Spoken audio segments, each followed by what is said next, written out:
दीप्त्रे ज्वालापरिवृताय सर्वारिष्टविनाशाय सर्वसम्पत्कराय सर्वदिक्शोभणकराय सहस्रज्वालाय परमात्मने परब्रह्मणे परञ्ज्योतिषे हुं फट् स्वाहा।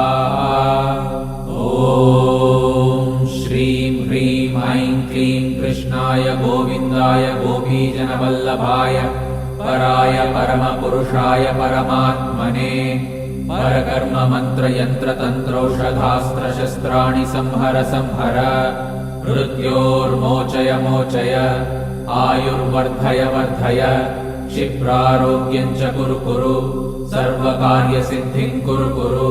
ॐ नमो भगवते महासुदर्शनाय दीप्त्रे ज्वालापरिवृताय सर्वारिष्टविनाशाय सर्वसम्पत्कराय सर्वदिक्शोभणकराय सहस्रज्वालाय